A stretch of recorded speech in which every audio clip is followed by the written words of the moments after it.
চট্টগ্রামে মৌসুমের সর্বোচ্চ বৃষ্টিতে জলাবদ্ধতা, পাহাড় ও দেয়াল ধসে 4 জনের প্রাণহানি। বান্দরবান ভ্রমণে নিষেধাজ্ঞা, খাগড়াছড়ির বিভিন্ন এলাকা প্লাবিত। সেনাবাহিনীর ওপর জনগণের গভীর আস্থা, বলেছেন প্রধানমন্ত্রী। জাতীয় সংকট ও আইন শৃঙ্খলা রক্ষায় গৌরবময় ভূমিকার প্রশংসা। এনসিপির সমাবেশে হামলা মামলায় যুবলীগের 2 নেতা 2 দিনের রিমান্ডে। কঠোর আইনি পদক্ষেপের আশ্বাস আইনমন্ত্রীর। ছাড় পাবে না হামলাকারীরা, বলেছেন তথ্য উপদেষ্টা। সংসদে কথা বলতে দেয়া হয় না, জনসভায় কথা বলতে গেলে বোমা মারে, অভিযোগ নাহিদের। জুলাই সনদ বাস্তবায়নের দাবিতে ঢাকায় জামায়াত সহ 11 দলের মানববন্ধন। দেখছিলেন সংবাদ শিরোনাম। বিস্তারিত সংবাদ এবার। টানা বৃষ্টিতে চট্টগ্রাম, কক্সবাজার ও রাঙ্গামাটিতে পাহাড় ও দেয়াল ধসে মৃত্যু হয়েছে 4 জনের। এদের মধ্যে কক্সবাজারে 1 নারী সহ 2 জন, চট্টগ্রামে 1 জন এবং রাঙ্গামাটিতে 1 জনের মৃত্যু হয়েছে। আহত হয়েছেন শিশু সহ অন্তত 6 জন। এছাড়া বেশ কিছু এলাকায় তৈরি হয়েছে জলাবদ্ধতা। স্থগিত করা হয়েছে চট্টগ্রামের বিভিন্ন স্কুলের অর্ধবার্ষিকী পরীক্ষাও। প্রতিনিধিদের পাঠানো তথ্য ছবিতে নাজমুল নিশানের ডেস্ক রিপোর্ট।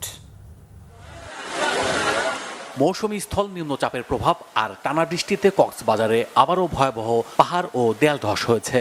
এতে 1 নারী সহ 2 জনের মৃত্যু হয়েছে। এই ঘটনায় 2 শিশু সহ আহত হন 3 জন।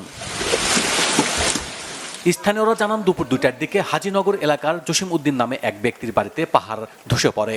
এতে জসিম ও তার স্ত্রী লিমা এবং 2 শিশু মাটির নিচে চাপা পড়ে। স্থানীয়রা দ্রুত তাদের উদ্ধার করে জেলা সদর হাসপাতালে নিয়ে যায়। পরে চিকিৎসক লিমা আক্তারকে মৃত ঘোষণা করেন। ঝুঁকিপূর্ণ পাহাড়ের পাদদেশে বসবাসকারীদের দ্রুত নিরাপদ স্থানে সরে যাওয়ার জন্য মাইকিং করা হচ্ছে বলে জানায় প্রশাসন।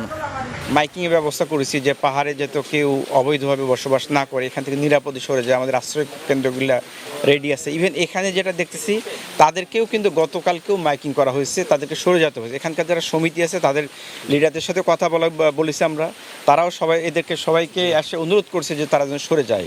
এটা তারা ঘুমাচ্ছিল এবং তারা সরে যায়নি, এটা খুবই অনাকাঙ্ক্ষিত, যার ফলে এই দুর্ঘটনা ঘটেছে। একজন নিহত হয়েছে এবং ওনার স্বামী আহত হয়ে কক্সবাজার সদর হাসপাতালে আছে। এদিকে চট্টগ্রামে পাঁচলাইশ থানার রহমাননগর আবাসিক এলাকায় দেয়াল ধসে শফিকুর রহমান নামে এক যুবকের মৃত্যু হয়েছে। এই ঘটনায় আহত হয়েছে 1 শিশু সহ 3 জন। ওই যুবকের বাড়ি গাইবান্ধার সুন্দরগঞ্জে। পাঁচলাইশ থানার ভারপ্রাপ্ত কর্মকর্তা জাহিদুল ইসলাম বিষয়টি নিশ্চিত করে জানান, আহত 3 জনকে চট্টগ্রাম মেডিকেল কলেজ হাসপাতালে চিকিৎসা দেওয়া হচ্ছে। অন্যদিকে রাঙ্গামাটির বাগাইছড়িতে পাহাড় ধসে লক্ষ্মীবিলাস চাকমা নামে একজনের মৃত্যু হয়েছে। স্থানীয়রা জানান, সকালে গরুর খড়ের স্তূপে জমে থাকা পানি নিষ্কাশনের জন্য ড্রেন কাটছিলেন লক্ষ্মী। এ সময় পাহাড় ধসে একটি গাছের নিচে চাপা পড়ায় ঘটনাস্থলে তার মৃত্যু হয়। বৃষ্টির কারণে ভেসে গেছে, ভেঙে গেছে। এখন আমরা অনেক কষ্ট করে চলাফেরা করতেছি, এখন আমাদের অনেক কষ্ট হচ্ছে। আমরা সবসময় সতর্ক থাকতেছি যারা আমরা নিচে থাকি। এখন জেলা প্রশাসনের কাছে আমার সবচেয়ে আকুল আবেদন থাকবে, আমাদের উপরে যারা আছে তাদেরকে দয়া করে একটু সচেতন হওয়ার জন্য, যেন ওনারা দৃষ্টি আকর্ষণ করে। বাঘাইছড়ি উপজেলা নির্বাহী কর্মকর্তা আমিনা মারজান ঘটনাস্থল পরিদর্শন করেন এবং লক্ষ্মীর পরিবারকে সহায়তার আশ্বাস দেন। এছাড়া পাহাড় ধসের ঝুঁকিপ্রবণ এলাকাগুলো পরিদর্শন করেছেন জেলা প্রশাসক Najma Ashrafi. Bangla vision news desk. সেনাবাহিনীর গ্রীষ্মকালীন মহড়া আকস্মিক পরিদর্শন করেছেন প্রধানমন্ত্রী তারেক রহমান। এ সময় প্রধানমন্ত্রী বলেন, দেশের জনগণ সেনাবাহিনীর উপর গভীর আস্থা রাখে। জাতীয় সংকট ও আইন শৃঙ্খলা রক্ষায় সেনাবাহিনীর গৌরবময় ভূমিকার প্রশংসা করেন প্রধানমন্ত্রী। আহমেদ সরওয়ারের রিপোর্ট। মঙ্গলবার সকালে মানিকগঞ্জের সিঙ্গাইরে বাংলাদেশ সেনাবাহিনীর 9ম পদাতিক ডিভিশনের অধীনে 8ম বীরের গ্রীষ্মকালীন প্রশিক্ষণ এলাকায় হঠাৎ উপস্থিত হন প্রধানমন্ত্রী তারেক রহমান। তিনি হেঁটে মহড়ার বিস্তীর্ণ এলাকা পরিদর্শন করেন। প্রধানমন্ত্রী তারেক রহমান ফার্ম বেজের বিভিন্ন অংশ ঘুরে দেখেন এবং দায়িত্বপ্রাপ্ত জেনারেল অফিসার কমান্ডিং জিওসি ও ইউনিটের কমান্ডিং অফিসারের কাছ থেকে প্রশিক্ষণ কার্যক্রম ও কৌশলগত প্রস্তুতি সম্পর্কে অবহিত হন। তিনি একজন কমান্ডারের মৌখিক অপারেশনাল নির্দেশনা মনোযোগ দিয়ে শোনেন এবং সেনা সদস্যদের পরিচালিত একটি রেইড মহড়া প্রত্যক্ষ করেন। যুদ্ধক্ষেত্রে সেনা সদস্যদের অবস্থান গ্রহণ, রণকৌশল, সমরাস্ত্রের ব্যবহার এবং বাস্তবধর্মী প্রশিক্ষণের বিভিন্ন দিক ঘুরে ঘুরে দেখেন প্রধানমন্ত্রী। ব্যাংকারে নেমে মহড়ায় অংশগ্রহণকারী অফিসার ও সেনা সদস্যদের সাথে রণকৌশল নিয়ে মতবিনিময় করেন। এমনকি গাছের পাতার আড়ালে ছদ্মবেশে অবস্থানরত সেনা সদস্যদের কাছে গিয়েও তাদের খোঁজ খবর নেন এবং দায়িত্ব পালনে উৎসাহ প্রদান করেন। এক পর্যায়ে প্রধানমন্ত্রী তারেক রহমান মহড়ায় অংশগ্রহণকারী সেনা সদস্যদের জন্য প্রস্তুত করা তাৎক্ষণিক রান্না করা খাবার গ্রহণ করেন এবং তাদের সাথে চা পান করেন। মাঠ পর্যায়ে সেনা সদস্যদের সাথে সরকার প্রধান দীর্ঘ সময় কাটানোয় উপস্থিত সেনা সদস্যরা উচ্ছ্বাস প্রকাশ করেন। পরে সেনা সদস্যদের উদ্দেশ্যে দিক নির্দেশনামূলক বক্তব্যে প্রধানমন্ত্রী তারেক রহমান বলেন, দেশের জনগণ বাংলাদেশ সেনাবাহিনীর উপর গভীর আস্থা রাখে। জাতীয় সংকট ও আইন শৃঙ্খলা রক্ষায় সেনাবাহিনীর গৌরবময় ভূমিকার প্রশংসা করে তিনি পেশাদার প্রশিক্ষণ, শৃঙ্খলা ও সর্বোচ্চ প্রস্তুতি বজায় রাখার উপর গুরুত্ব আরোপ করেন। সেই সাথে বাংলাদেশ সেনাবাহিনীর উত্তরোত্তর সাফল্য কামনা করেন। দেশের ইতিহাসে এই প্রথম কোন প্রধানমন্ত্রী সেনাবাহিনীর গ্রীষ্মকালীন প্রশিক্ষণ এলাকায় সশরীরে উপস্থিত হয়ে মাঠ পর্যায়ে সদস্যদের সাথে দীর্ঘ সময় কাটালেন। আহমেদ সরওয়ার, বাংলা ভিশন, ঢাকা। সংসদ অধিবেশন দেখতে আসা দেশের বিভিন্ন শিক্ষা প্রতিষ্ঠানের শিক্ষক ও শিক্ষার্থীদের সঙ্গে সাক্ষাৎ করেছেন প্রধানমন্ত্রী তারেক রহমান। মঙ্গলবার বিকেলে অধিবেশনের বিরতির ফাঁকে শিক্ষার্থীদের সাথে সাক্ষাৎ করেন তিনি। এ সময় প্রধানমন্ত্রী তাদের সঙ্গে কুশলাদি বিনিময় করেন এবং তাদের লেখাপড়ার খোঁজখবর নেন। দেশ গঠনে ভূমিকা রাখতে নিজেদের দক্ষ করে তোলারও আহ্বান জানান তিনি। এ সময় প্রধানমন্ত্রীর সাথে ছিলেন স্থানীয় সরকার প্রতিমন্ত্রী মীর শাহ আলম ও অতিরিক্ত প্রেস সচিব আতিকুর রহমান রুমন। বিএনপি সরকারের সময়ে সংসদ অধিবেশনে দেখার সুযোগ পাচ্ছেন দেশের বিভিন্ন শিক্ষা প্রতিষ্ঠানের শিক্ষক ও শিক্ষার্থীরা। সেই ধারাবাহিকতায় 4 জন বিদেশি শিক্ষার্থীও সেই সুযোগ পান। তারা সংসদের নির্মাণ শৈলী প্রত্যক্ষ করেন, ঘুরে দেখেন লাইব্রেরি। পরে সংসদ অধিবেশন প্রত্যক্ষ করেন শিক্ষার্থীরা। এরপর নামাজের বিরতিতে তারা সাক্ষাৎ পান প্রধানমন্ত্রী তারেক রহমানের। নারায়ণগঞ্জ জেলার রূপগঞ্জ উপজেলার বিভিন্ন শিক্ষা প্রতিষ্ঠানের শিক্ষার্থী ও শিক্ষক সহ নটরডেম কলেজে 43 জন শিক্ষার্থী ও 10 জন শিক্ষক, ইউনিভার্সিটি অব অক্সফোর্ডের 4 জন বিদেশি শিক্ষার্থী সংসদ ভবন পরিদর্শন ও অধিবেশন প্রত্যক্ষ করার সুযোগ পান।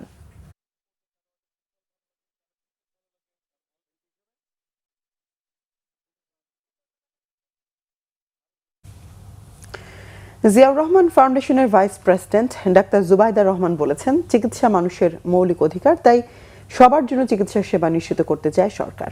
আর অর্থমন্ত্রী আমির খসরু মাহমুদ চৌধুরী জানিয়েছেন, অর্থনীতির সাথে স্বাস্থ্য খাতেও গণতন্ত্রায়ন চায় সরকার।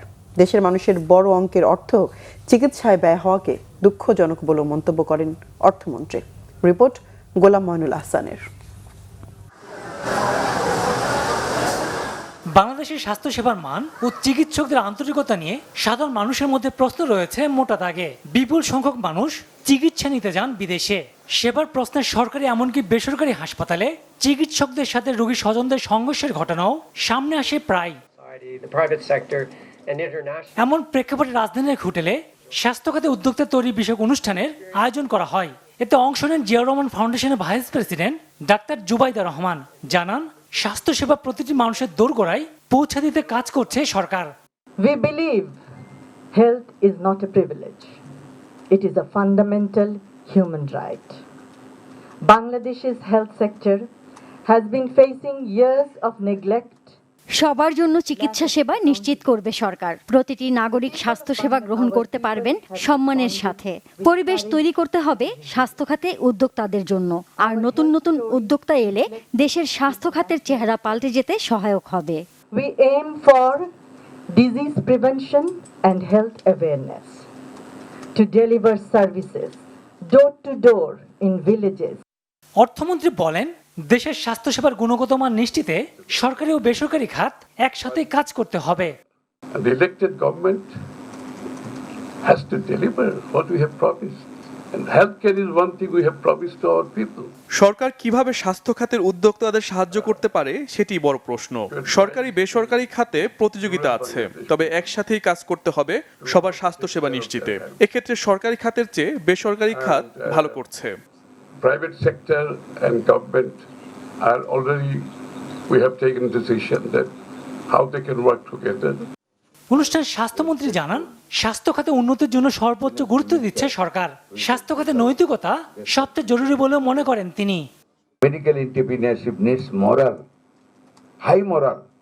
Without high moral, in this entrepreneurship cannot be successful. Golam Moinul Ahsan, Bangla vision, Dhaka. সাভারে জাতীয় নাগরিক পার্টি এনসিপির জুলাই পদযাত্রার সমাবেশে ককটেল বিস্ফোরণের ঘটনায় করা মামলায় গ্রেফতার যুবলীগের 2 নেতার 2 দিনের রিমান্ড মঞ্জুর করেছেন আদালত। ঢাকা জুডিশিয়াল ম্যাজিস্ট্রেট তাজুল ইসলাম সোহাগ শুনানি শেষে এই আদেশ দেন। রিমান্ডে নেওয়া 2 জন হলেন নিষিদ্ধ যুবলীগ নেতা মোহাম্মদ নুরুল ইসলাম ও কর্মী মোহাম্মদ সজীব। তারা 2 জন মানিকগঞ্জের সিংগাইর উপজেলার জয়মণ্ডপ ইউনিয়নের বাসিন্দা। পুলিশ জানায় গ্রেফতার 2 আসামিকে আদালতে হাজির করে মামলার তদন্ত কর্মকর্তা উপপরিদর্শক মোহাম্মদ সাখাওয়াত ইমতিয়াজ 7 দিনের রিমান্ড চেয়ে আবেদন করেন। শুনানি শেষে 2 দিনের রিমান্ড মঞ্জুর করেন আদালত। এর আগে 6 জুলাই রাতে সাভারের তারাপুর ঈদগাহ মাঠে এসসিপির সমাবেশ চলাকালে মঞ্চের সামনে বিস্ফোরণের এই ঘটনা ঘটে। এতে কয়েকজন আহত হন। এই ঘটনায় সাভার থানায় এনসিপির ঢাকা জেলা উত্তরের সদস্য সচিব সালামতুল্লাহ রনি বাদী হয়ে মামলা করেন।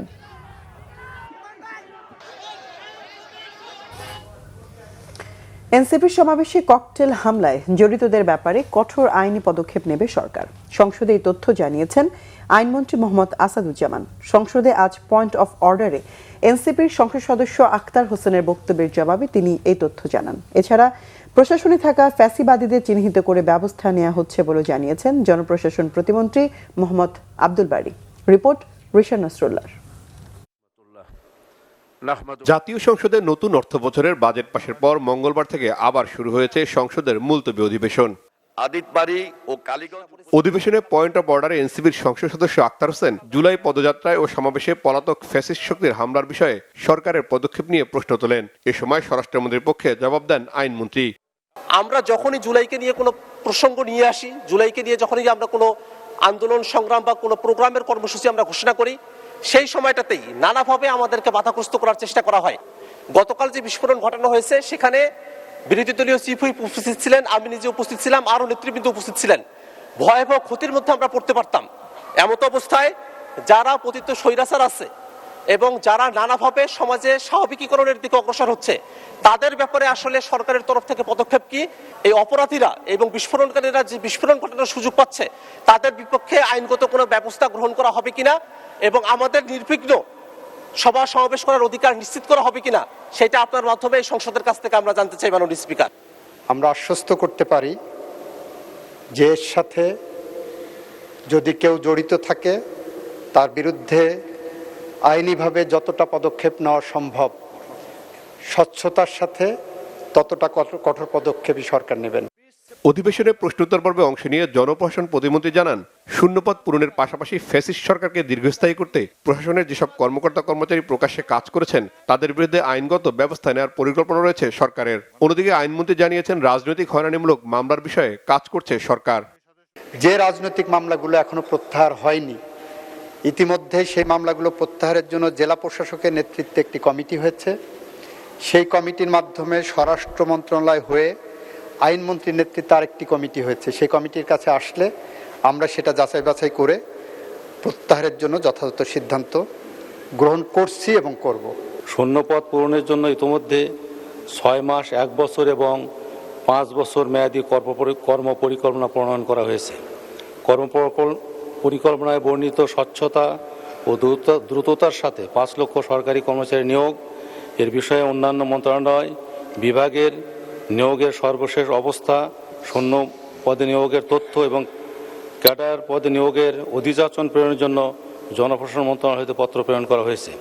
মঙ্গলবার সংসদের অধিবেশনে চামড়াজাত পণ্য ও ভূমিহীন দরিদ্রদের জন্য খাস জমি বন্দোবস্ত বিষয়ক গুরুত্বপূর্ণ নোটিশের উপর আলোচনা হয়। এছাড়া পাবলিক এক্সামিনেশনস অফেন্সেস বিল 2026 পাশ হয়েছে সংসদে। একই সাথে বগুড়া বিজ্ঞান ও প্রযুক্তি বিশ্ববিদ্যালয় আইন 2021 রহিতক্রমে বগুড়া বিশ্ববিদ্যালয় বিল 2026 সংসদে উত্থাপন করেন শিক্ষামন্ত্রী। Public examination offences amendment bill 2026 pass করা হোক।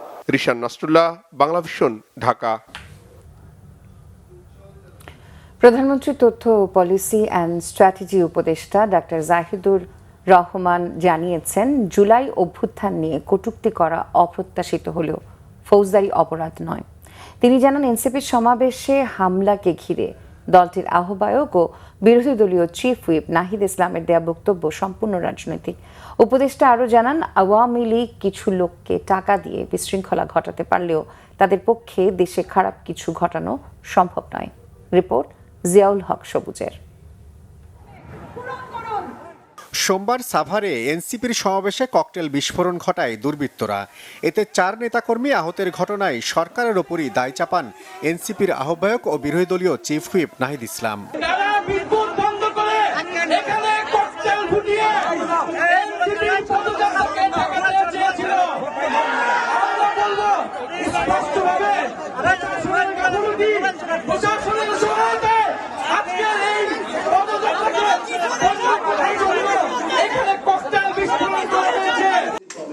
তবে প্রধানমন্ত্রীর পলিসি ও তথ্য উপদেষ্টা জানালেন তার এই বক্তব্য সম্পূর্ণ রাজনৈতিক। জনাব নাহিদ ইসলামের বক্তব্য সম্পর্কে আমি এটুকুই বলবো যে আমরা রাজনৈতিক বক্তব্য বলে এক ধরনের কথা প্রচলিত আছে, সেই রাজনৈতিক বক্তব্য তিনি দিয়েছেন, সেটা তার অধিকারও আছে, তিনি সেটা বলতে পারেন। তবে আমরা একটা রাজনৈতিক দলের প্রধানের মুখ থেকে, যিনি অত্যন্ত গুরুত্বপূর্ণ ভূমিকা পালন করেছেন আমাদের গণ অভ্যুত্থানে, আরেকটু দায়িত্বশীল মন্তব্য। সরকার তদন্ত করবে এবং তদন্ত মাত্র ঘটনা তখন 24 ঘন্টা যায়নি, সবসময় যে খুব দ্রুত কাজটা করে ফেলা যাবে তা না।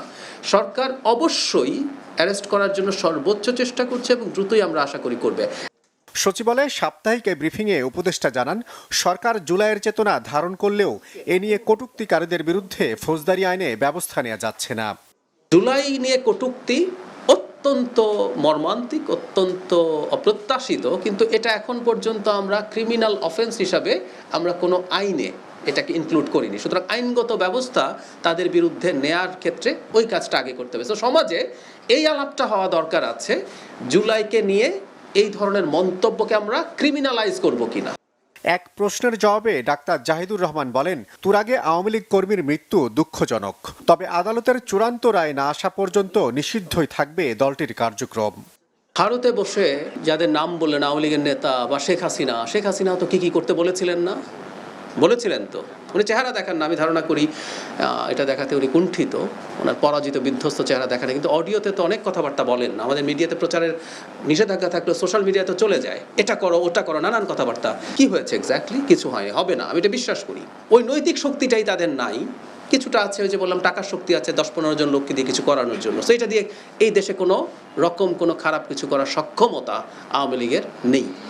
তথ্য উপদেষ্টা জানান, চলতি বছরের অক্টোবরেই শুরু হবে স্থানীয় সরকার নির্বাচন।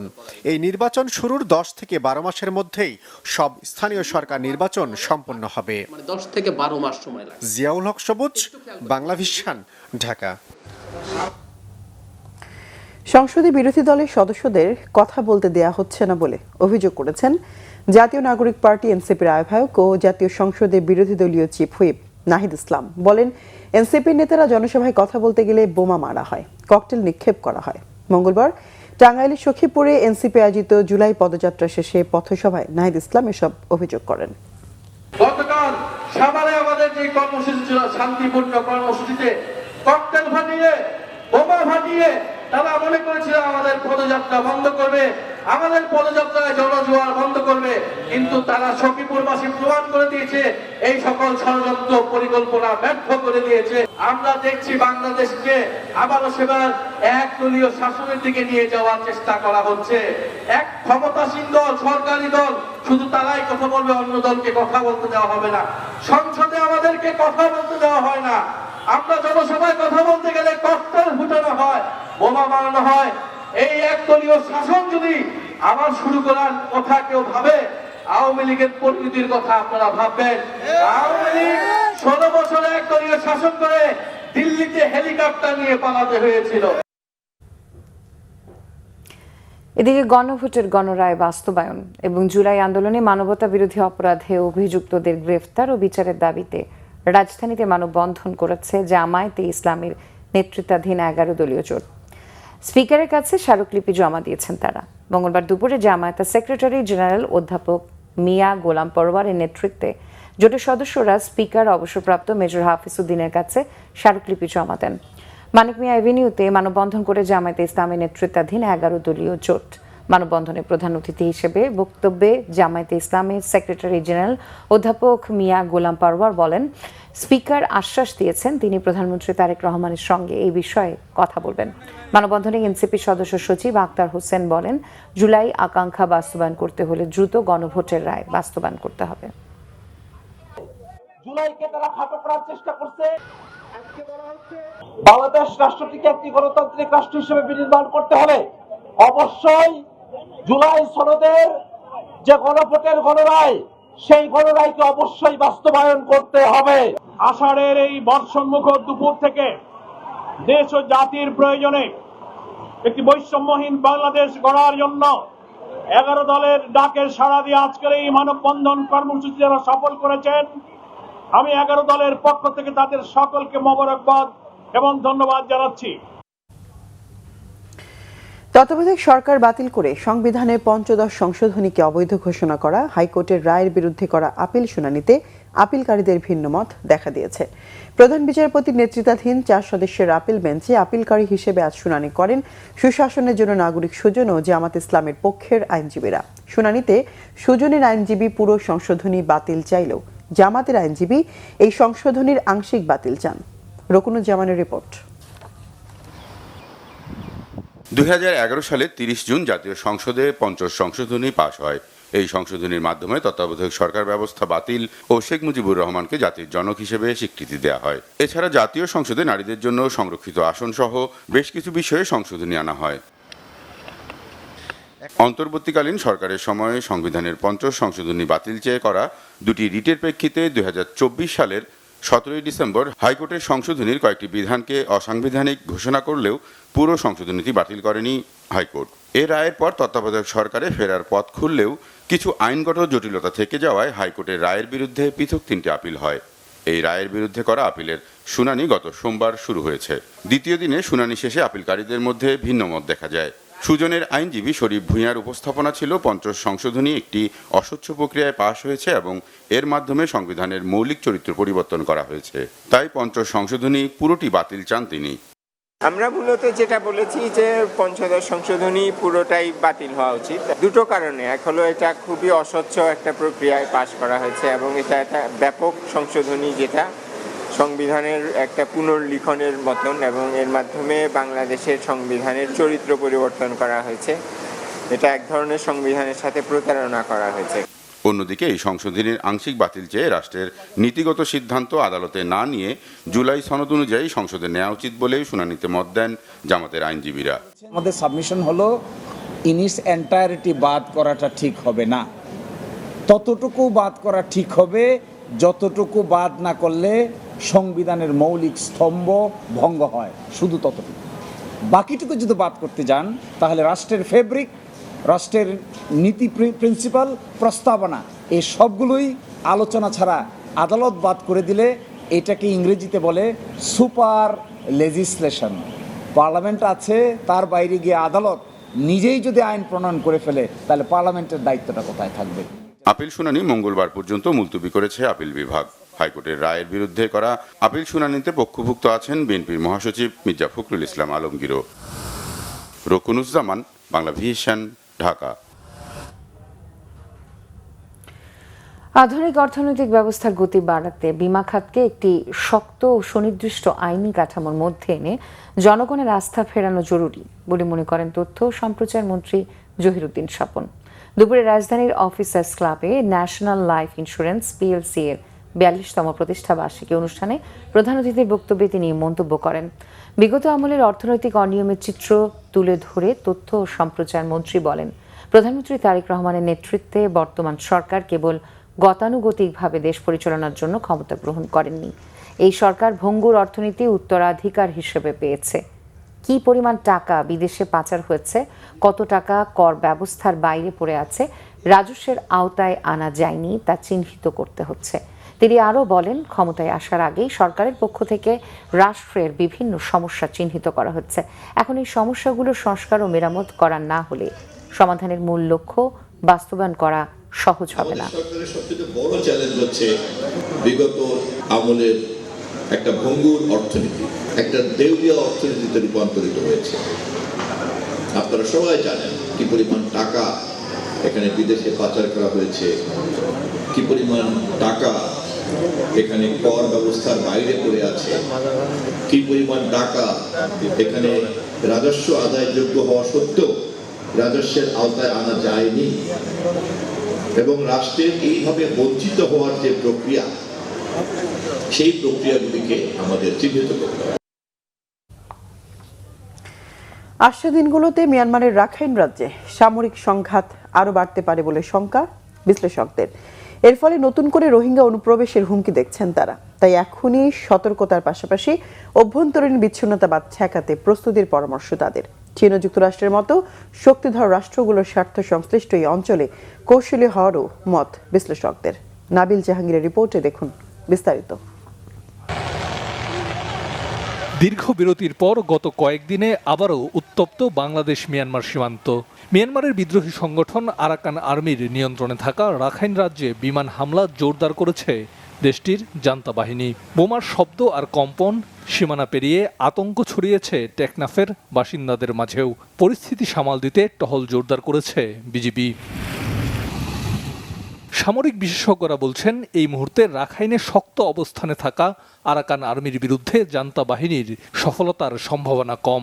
আন্তর্জাতিকভাবে স্পর্শকাতর এই অঞ্চলে চলমান সংঘাতে তাই বাংলাদেশকে কৌশলী হওয়ার পাশাপাশি কূটনৈতিক তৎপরতা বৃদ্ধির পরামর্শ বিমান বাহিনীর সাবেক এই কর্মকর্তার। খুব সহজে যে আপনার সরকার এই তাদের বেদখলকৃত রাখাইন স্টেটকে উদ্ধার করতে পারবে এটা সহজে বলা যায় না। কাজেই সিচুয়েশন আরও খারাপের দিকে যেতে পারে। বাংলাদেশ, মায়ানমার না চীন, ভারত, এমনকি ওখানে গণতন্ত্রে ফিরিয়ে আনার নামে যুক্তরাষ্ট্রের একটা বলয় বা প্রভাব রয়েছে। তো খুবই গুরুত্বপূর্ণ একটি জায়গা। সেখানে আমাদের কূটনৈতিক তৎপরতা জোরদার করতে হবে, বাড়াতে হবে, যাতে শান্তিপূর্ণ একটা সমাধান হয় আর কি। পরাশক্তিগুলোর সাথে কৌশলগত সম্পর্কের কারণে পরিস্থিতি মোকাবেলায় বাংলাদেশ সুবিধাজনক অবস্থানে রয়েছে বলেও মনে করেন বিশেষজ্ঞদের কেউ কেউ। বিশেষ করে আমাদের একটা সম্পর্ক উষ্ণতা আসছে চীনের সাথে, আমাদের একটা সম্পর্ক ভালো হচ্ছে আমেরিকার সাথে। এই সকল সব কারণ মিলে আমরা যেটা মনে করি যে ভূরাজনৈতিক কারণে কিন্তু মিয়ানমার এবং আরাকান আর্মি উভয়কেই চিন্তা করতে হবে। বাংলাদেশের সার্বভৌমত্বের ব্যাপারে কোনো ধরনের পরিস্থিতি লঙ্ঘন করলে তারা যে একটা বৈশ্বিক এবং আঞ্চলিক চ্যালেঞ্জের মধ্যে পড়তে পারে। আমাদেরকে ভূরাজনৈতিক কৌশলগত ব্যাপারের দিকে ভাবতে হবে যেন আমরা অন্য কোনোভাবে জড়িয়ে না পারি কোথাও। মিয়ানমার এই সকল বা আরাকান আর্মির কোনো ধরনের ইনভলভমেন্ট যেন আমাদের না হয়। শরণার্থী সংকটের আশঙ্কা থাকলেও তা আগের মতো প্রকট হবে না জানিয়ে বিচ্ছিন্নতাবাদের অপতৎপরতার বিষয়ে সতর্ক থাকার পরামর্শ বিশেষজ্ঞদের। এই মুহূর্তে আমরা আশা করছি না যে খুব শরণার্থীর ঢল নামবে, কারণ আমাদের পার্বত্য অঞ্চলে কুকি চীনের যে একটা বিচ্ছিন্নতাবাদী দল অনেকদিন ধরেই তৎপর রয়েছে এবং তাদের সাথে কিন্তু আরাকান মায়ানমারের যে বিদ্রোহ কয়েকটা গোষ্ঠী আছে, কারেন্ট বিদ্রোহী গোষ্ঠী, অন্যান্য গোষ্ঠীর সাথে একটা যোগাযোগ রয়েছে। তো এইটা নিয়েও দুশ্চিন্তার কারণ আছে, যে কারণ যে পার্বত্য চট্টগ্রামকে তারা আলাদা রাষ্ট্র হিসেবে দেখতে চায়। বাংলাদেশ সরকার খুব সিরিয়াস, তাদেরকে তো এখনই এটা বার্তাও দেওয়া উচিত। সিরিয়াস আছে, বার্তাও দিতে হবে, কারণ অনেক সময়টা হয়। কিন্তু আমাদের বর্ডার আর্মি যেভাবে আছে এখন, বর্ডারে যারা ফোর্স আছে, বিজিবি আছে, তারা এতটা শক্তিশালীভাবে কাজ করছে যে তাদের এখানে এই ধরনের সুযোগ এখন আর কেউ পাবে না। কারণ আপনি জানেন আমরা কিন্তু অলরেডি অন্যান্য দেশের পুশিং সংখ্যার মধ্যেও আছি। তো কেউ কিন্তু এই পুশিং সংখ্যাটা কার্যকর করতে পারছে না, যেখানে আরও অন্যান্য আঞ্চলিক বড় শক্তিগুলো পারছে না, সেখানে এটা আমার কাছে মনে হয় না কার্যকর হবে। নাফ নদীর ওপারের রক্তাক্ত সংঘাত শেষে শান্তি ফিরবে, রোহিঙ্গা সংকট থেকে মুক্তির পথ খুঁজে পাবে বাংলাদেশ, এমনটাই প্রত্যাশা। নাবিল জাহাঙ্গীর, বাংলা ভিশন, ঢাকা। প্রধানমন্ত্রীর রাজনৈতিক ও শিল্প বিষয়ক উপদেষ্টা এবং বিএনপির সিনিয়র যুগ্ম মহাসচিব অ্যাডভোকেট রুহুল কবির রিজভী বলেছেন, বর্তমান সরকার জোর করে ক্ষমতায় আসেনি, অবাধ, সুষ্ঠু ও নিরপেক্ষ নির্বাচনের মাধ্যমেই ক্ষমতায় এসেছে। দুপুরে সাভারে বাংলাদেশ প্রাণী সম্পদ গবেষণা institute, agriculture association of Bangladesh অ্যাবের উদ্যোগে বৃক্ষরোপণ কর্মসূচির উদ্বোধন ও গাছের চারা বিতরণ শেষে তিনি সাংবাদিকদের সাথে আলাপকালে এসব মন্তব্য করেন। এ সময় তিনি আরো বলেন, বর্তমান সরকার জনগণের কল্যাণে কাজ করছে, অপরাধ করলে কেউ পার পাবে না। এ সময় আরো উপস্থিত ছিলেন মৎস্য প্রাণী সম্পদ প্রতিমন্ত্রী সুলতান সালাউদ্দিন টুকু।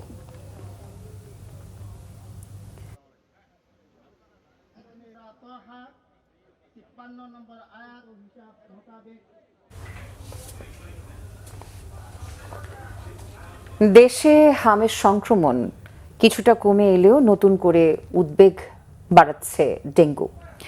বর্ষা মৌসুমে বিভিন্ন হাসপাতালে বাড়ছে ডেঙ্গু রোগীর চাপ। বিশেষজ্ঞরা বলছেন, একদিকে যেমন হামের নিয়ন্ত্রণ ধরে রাখতে হবে, অন্যদিকে ডেঙ্গু প্রতিরোধে এখনই কার্যকর উদ্যোগ নেওয়া জরুরি। এদিকে গত 24 ঘন্টায় হাসপাতালে ভর্তি হয়েছে হামে আক্রান্ত 992 জন, আর মৃত্যু হয়েছে একজনের। আর ডেঙ্গুতে আক্রান্ত হয়ে 193 জন নতুন রোগী ভর্তি হলেও কোনো মৃত্যু নেই। মেজবা রহমানের রিপোর্টে বিস্তারিত। কয়েক মাস আগেও শিশু ও প্রাপ্তবয়স্ক উভয়ের মধ্যে উদ্বেগের কারণ হয়ে উঠেছিল হাম। তবে চিকিৎসকদের মতে বর্তমানে সেই সংক্রমণ অনেকটাই নিয়ন্ত্রণে এসেছে। টিকাদান ও সচেতনতা বৃদ্ধির কারণে রোগীর সংখ্যাও আগের তুলনায় কমছে। যখন টিকা কার্যক্রম শুরু হলো, সেই টিকা কার্যক্রম শুরু হওয়ার পর থেকে এখন হামের প্রাদুর্ভাব আলহামদুলিল্লাহ অনেক কমে আসছে। এখন প্রতিদিন 3 জন 4 জন করে মারা যাচ্ছে। যদিও এই মৃত্যুটাও কারো কাঙ্ক্ষিত নয়, আমরা চাচ্ছি যে এটা জিরোতে যাতে চলে যায় এবং সেই লক্ষ্যে কাজ করছে। হামের প্রকোপ কমলেও এখন নতুন করে উদ্বেগ বাড়াচ্ছে ডেঙ্গু। প্রতিদিনই হাসপাতালে ভর্তি হচ্ছেন নতুন রোগী। বিশেষজ্ঞরা বলছেন শিশু ও বয়স্করা ঝুঁকিতে রয়েছেন। ডেঙ্গুর ক্ষেত্রে আসলে হচ্ছে কি, আসলে ওই মশা যখন কামড়াবে তখন আসলে বয়স বিবেচনা করে কামড়ায় না। তবে সাধারণত মৃত্যু ঝুঁকি যাদের বেশি থাকে তাদের ক্ষেত্রে আমরা বলি যে এক্সট্রিম এজ, খুব অল্প বয়স্ক এবং 65 বছরের বেশি এদের যারা থাকে এবং যারা বিভিন্ন ধরনের কোমরবিডিটি বলি, যেমন heart disease, kidney disease, pressure, diabetes, এগুলি যাদের থাকে তাদের ক্ষেত্রে এই ঝুঁকিটা অনেক বেশি হয়ে থাকে। ডেঙ্গুর প্রকোপ বাড়ার সঙ্গে সঙ্গে হাসপাতালগুলোতেও বাড়তে পারে রোগীর চাপ। তাই পর্যাপ্ত শয্যা, পরীক্ষা নিরীক্ষার সুবিধা, প্রয়োজনীয় ওষুধ ও প্রশিক্ষিত জনবল নিশ্চিত করার উপর গুরুত্ব দিচ্ছেন বিশেষজ্ঞরা। এখানে মূল চিকিৎসা হচ্ছে আপনার ফ্লুইড ম্যানেজমেন্ট। কাজে আমার পর্যাপ্ত পরিমাণ যদি সরকারি পর্যায়ে আইভি ফ্লুইড সরবরাহ থাকে, চিকিৎসকরা তো আছেন, এবং এই যে বাড়ির রক্ত পরীক্ষা করার লাগে, এই পরীক্ষার যেই ইনস্ট্রুমেন্ট প্লাস পরীক্ষার যে যন্ত্রপাতি, ওষুধ, রিয়েজেন্ট, এগুলো যদি আমাদের সরকারি পর্যায়ে সব জায়গায় সরবরাহ থাকে, তাহলে আসলে আমার মনে হয় এটা নিয়ন্ত্রণ করা খুবই সম্ভব হবে। হামের সংক্রমণ কমে আসার স্বস্তির খবর হলো এখন স্বাস্থ্য খাতের সবচেয়ে বড় উদ্বেগ হয়ে উঠেছে ডেঙ্গু। কার্যকর উদ্যোগ, জনসচেতনতা এবং হাসপাতালের প্রস্তুতি, এই 3টি বিষয় নিশ্চিত করা গেলে সম্ভাব্য বড় সংকট এড়ানো সম্ভব, অভিমত বিশেষজ্ঞদের। মিসবা রহমান, বাংলাভিশন, ঢাকা। থাইল্যান্ডে হিপ্পো ইন্টারন্যাশনাল ইংলিশ অলিম্পিক প্রতিযোগিতায় এশিয়া মহাদেশে প্রথম স্থান অধিকার অর্জন করেছে গাজীপুরের কালিয়াকৈরের 8 বছরের শিশু সামিনা নূর তাজ। সে গাজীপুরের কালিয়াকৈরের আফাস উদ্দিন মেমোরিয়াল স্কুল ও কলেজের 2য় শ্রেণীর শিক্ষার্থী। তার শিক্ষা জীবনের সকল খরচ বহন করার ঘোষণা দিয়েছে শিক্ষা প্রতিষ্ঠানটির কর্তৃপক্ষ। আমির হোসেন রুয়েলের ভিডিও চিত্রে গাজীপুর থেকে মীর মোহাম্মদ ফারুকের রিপোর্টে বিস্তারিত।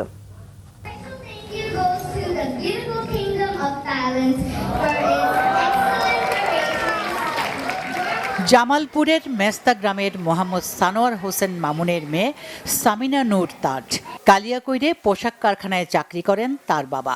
তাই সেখানেই সপরিবারে বাস করে সামিনারা।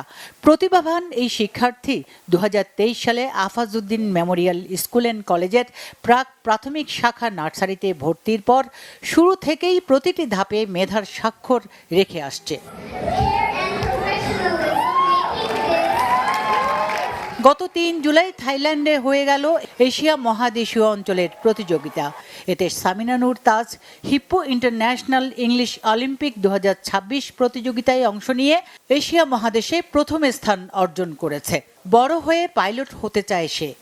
And remember that moment, like that moment was very happy for me. Those are my dreams, and if I don't be a pilot or an English speaker, I would try to be a doctor and try to help everyone. শিশু সামিনার এই অসামান্য পথ চলায় বাবা মায়ের অবদান অপরিসীম। আল্লাহর কাছে অশেষ কৃতজ্ঞতা যে আল্লাহ আমাকে এত ট্যালেন্ট একটা মেয়ে দিয়েছে। আমার একটা ছেলেও আছে, আমার ছেলেটাও ওর মতো ট্যালেন্ট। তো এশিয়ার পক্ষ থেকে ইতালিতে যে সে আমাদের এশিয়া মহাদেশের পক্ষ হয়ে লড়বে, আশা করি ইনশাল্লাহ আল্লাহর রহমতে বিজয়ী হবে, এটা আমাদের প্রত্যাশা।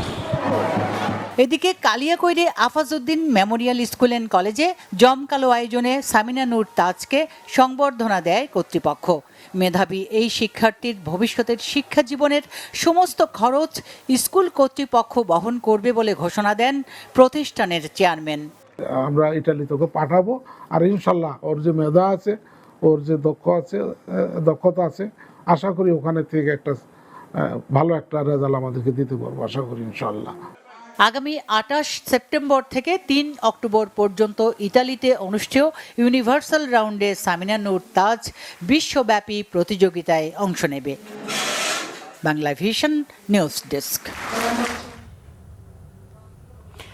দক্ষিণ এশিয়ার পরিবর্তিত ভূ রাজনৈতিক বাস্তবতা এবং বাংলাদেশের কৌশলগত অবস্থান নিয়ে রাজধানীর আমেরিকান ইন্টারন্যাশনাল ইউনিভার্সিটি বাংলাদেশ AIUB-তে অনুষ্ঠিত হচ্ছে আন্তর্জাতিক সেমিনার। বাংলাদেশের প্রেক্ষাপটে দক্ষিণ এশিয়ার ভূ রাজনীতি আন্তর্জাতিক অনুসন্ধান শীর্ষক এই আয়োজনে যৌথভাবে অংশ নেয় AIUB, জাপানের সাসাকাওয়া পিস ফাউন্ডেশন এবং রিট সুমেইকান ইউনিভার্সিটি। সেমিনারে দেশি বিদেশি গবেষক ও শিক্ষাবিদরা দক্ষিণ এশিয়ার ভূ রাজনীতি, আন্তর্জাতিক সহযোগিতা, অর্থনৈতিক অংশীদারিত্ব এবং বাংলাদেশের ক্রমবর্ধমান কৌশলগত গুরুত্ব নিয়ে মতামত তুলে ধরেন। বক্তারা গবেষণা, নীতি নির্ধারণ এবং আন্তর্জাতিক সহযোগিতা আরও জোরদারের উপর গুরুত্ব আরোপ করেন। সেমিনারটিতে বাংলাদেশ, জাপান এবং বৃহত্তর দক্ষিণ এশিয়ার মধ্যে একাডেমিক ও নীতিগত সহযোগিতার নতুন সম্ভাবনাও তুলে ধরা হয়। এন মোহাম্মদ গ্রুপের উদ্যোগে কর্মরত শ্রমিক কর্মচারী ও তাদের পরিবারের সদস্যদের জন্য 2 দিনব্যাপী ফ্রি মেডিকেল ক্যাম্প অনুষ্ঠিত হচ্ছে। ক্যাম্পের উদ্বোধন করেন উপজেলা স্বাস্থ্য ও পরিবার পরিকল্পনা কর্মকর্তা। এ সময় স্থানীয় থানার প্রতিনিধিরা উপস্থিত ছিলেন। এভারকেয়ার হসপিটাল চট্টগ্রাম থেকে উপস্থিত ছিলেন medical services and AGM doctor Joyjit Chowdhury এবং ENT head and neck surgery বিভাগের attending consultant doctor Adnan Jawad. পাশাপাশি বোয়ালখালী উপজেলা স্বাস্থ্য কমপ্লেক্সের চিকিৎসকরাও সেবা প্রদান করছেন। গাইনি, মেডিসিন, নাক, কান, গলা ও অর্থোপেডিক্স সহ বিভিন্ন বিভাগে চিকিৎসা সেবা দেওয়া হচ্ছে। এন মোহাম্মদ গ্রুপের 3য় ফ্রি মেডিকেল ক্যাম্প এটি। এর আগে প্রায় 5,000 মানুষ সেবা পেয়েছেন, আর এবার প্রায় 4,000 কর্মী ও পরিবারের সদস্য স্বাস্থ্যসেবার আওতায় আসবেন।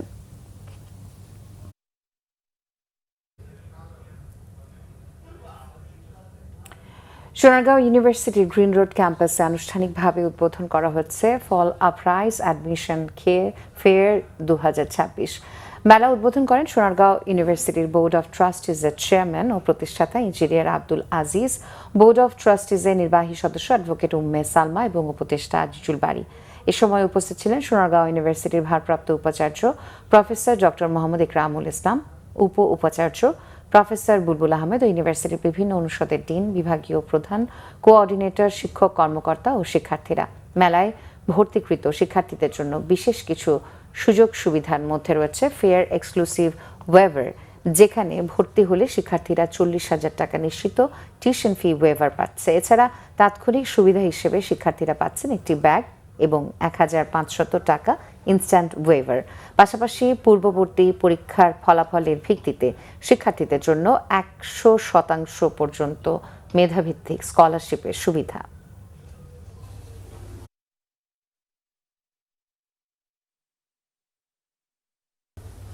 সংবাদ শেষ করব, শিরোনামগুলো জানিয়ে দেব আরো একবার। চট্টগ্রামে মৌসুমের সর্বোচ্চ বৃষ্টিতে জলাবদ্ধতা, পাহাড় ও দেয়াল ধসে 4 জনের প্রাণহানি। বান্দরবান ভ্রমণে নিষেধাজ্ঞা, খাগড়াছড়ির বিভিন্ন এলাকা প্লাবিত। সেনাবাহিনীর ওপর জনগণের গভীর আস্থা বলেছেন প্রধানমন্ত্রী। জাতীয় সংকট ও আইন শৃঙ্খলা রক্ষায় গৌরবময় ভূমিকার প্রশংসা। এনসিপির সমাবেশে হামলা মামলায় যুবলীগের 2 নেতা 2 দিনের রিমান্ডে। কঠোর আইনি পদক্ষেপের আশ্বাস আইনমন্ত্রীর। ছাড় পাবে না হামলাকারীরা, বলেছেন তথ্য উপদেষ্টা। সংসদে কথা বলতে দেয়া হয় না, জনসভায় কথা বলতে গেলে বোমা মারে, অভিযোগ নাহিদের। জুলাই সনদ বাস্তবায়নের দাবিতে ঢাকায় জামায়াত সহ 11 দলের মানববন্ধন। দর্শক, ছিল এখনকার মতো। পরের সংবাদ রাত 1টায় দেখার আমন্ত্রণ রইল। এছাড়া বাংলাদেশের সংবাদ ও সংবাদ সংশ্লিষ্ট অনুষ্ঠান দেখতে ভিজিট করুন www.bbnews24.com ও facebook.com/banglavisionnews এবং সাবস্ক্রাইব করুন youtube.com/banglavisionnews। ধন্যবাদ এতক্ষণ সাথে থাকার জন্য। শুভরাত্রি। শুভরাত্রি।